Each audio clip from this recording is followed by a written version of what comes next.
contente de vous retrouver aujourd'hui pour faire le budget prévisionnel du mois de juillet. Et oui, ça y est, on y est déjà. L'année scolaire se termine, les vacances d'été arrivent. Ça passe à une vitesse folle. Je ne sais pas pour vous, mais moi j'ai l'impression que voilà, depuis le mois de janvier, ça défile, se défile. Je ne vois pas les mois passer. C'est affolant. Mais oui, on est déjà en été, quoi. Voilà. Alors peut-être que certains d'entre vous partent en vacances. Donc si c'est le cas, je vous souhaite de très bonnes vacances d'été. Profitez bien et décompressez. Et puis moi, je vais vous parler un petit peu de mon budget pour le mois de juillet. Donc ça va être un petit peu différent puisque du coup, il y a des postes qui disparaissent.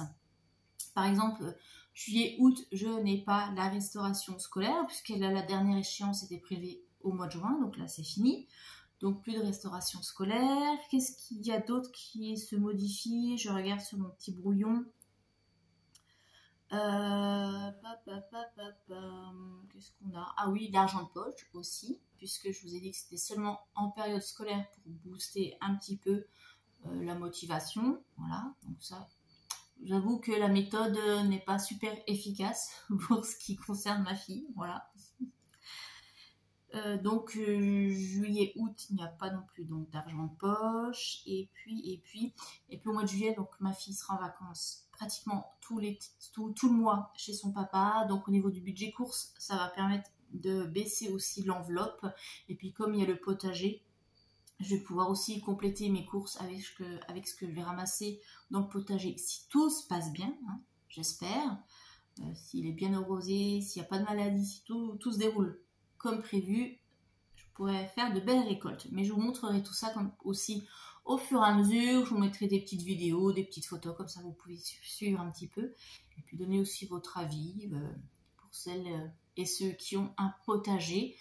Voir comment vous faites, si votre production va bien aussi. Voilà.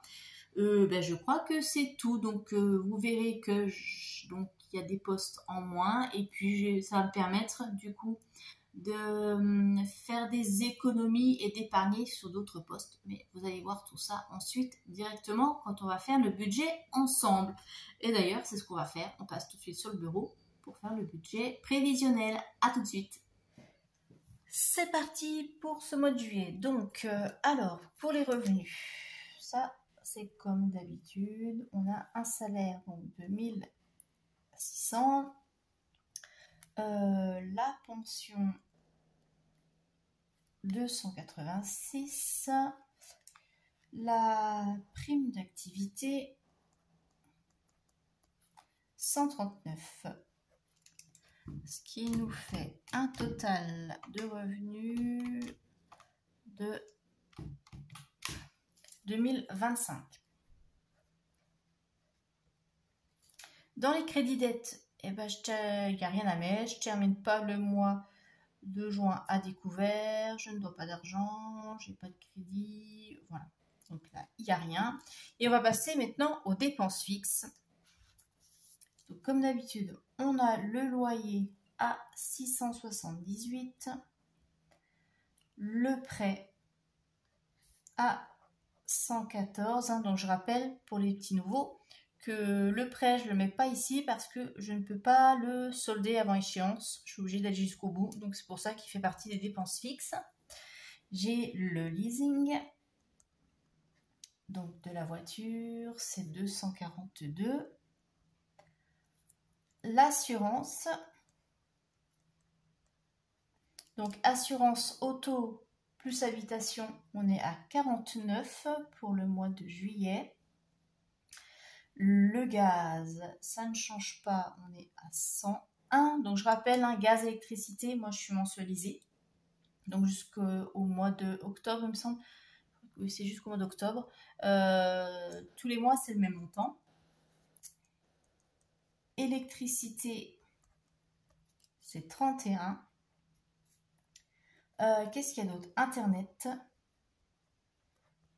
Donc Internet, c'est pour la fibre et la télé. Je suis à 16 €. On me demande souvent, oui, pour ce que ça comprend pour mon tarif, si j'ai des des bouquets dans sur l'abonnement télé. Mais non, moi j'ai vraiment pris le truc de base, puis de toute façon je regarde pas beaucoup la télé. Je suis plus en général sur Netflix ou Amazon Prime. Donc je veux pas me rajouter des frais supplémentaires pour des chaînes que de toute façon je ne regarderai pas. Donc c'est vraiment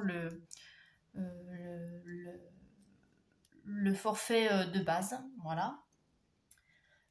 Mon téléphone.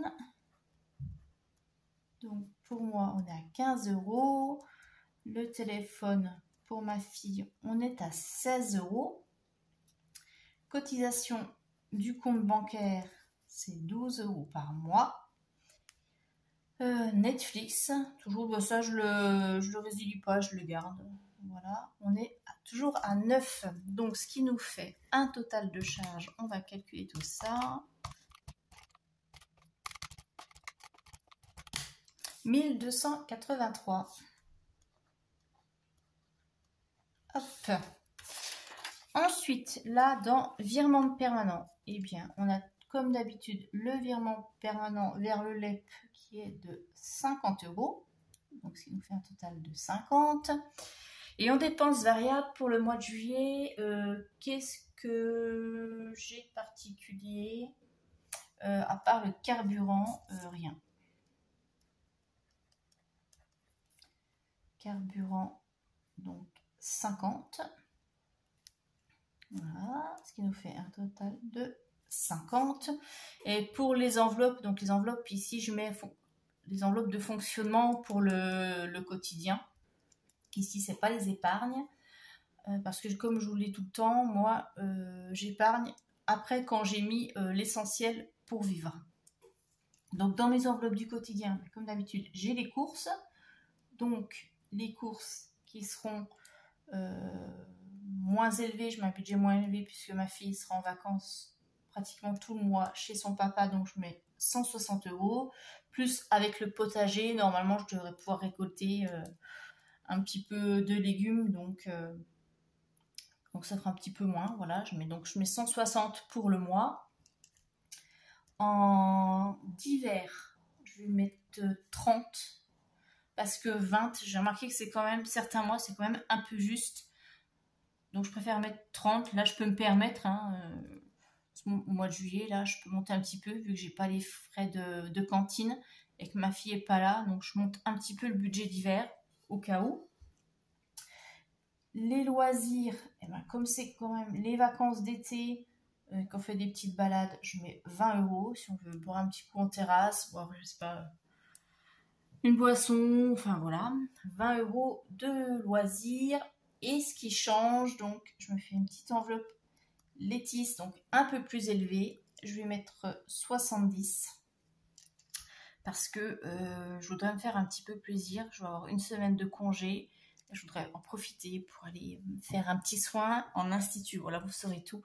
J'ai envie de me faire plaisir, c'est très très rare, peut-être 1 ou 2 fois dans l'année, donc voilà. De temps en temps aussi, faut savoir en profiter. Donc, mon total, on est à plus 70, qui nous fait 280. Et maintenant, on va calculer le solde pour voir combien je peux répartir dans mes épargnes. Donc, j'ai fait mon petit brouillon, mais je vais m'assurer que je retombe bien juste. Et puis, comme ça, vous voyez comment je fais. Donc, moins, alors, mes revenus, moins mes charges fixes, moins mon virement permanent, moins le carburant et moins mes enveloppes, ce qui nous fait 362. C'est ça. Donc, j'ai 360 €, puisque je ne compte pas les 2 €, 360 € à répartir dans mes épargnes prévisionnelles. Donc, comme d'habitude, j'ai le train, 40 €, donc moins 40. Noël, 40 € aussi. Anniversaire, donc là c'est 10. La taxe d'ordure, c'est 10 aussi. Amazon. Donc là, Amazon, c'est le dernier mois. Donc c'est 10. Et puis j'ai dit que j'allais en profiter du coup pour mettre dans mon projet IMO. Hein. Donc c'est 100 €. Pour mon enveloppe voyage, donc je vais rajouter ici parce que j'ai plus de place. Voyage, c'est 100 € aussi.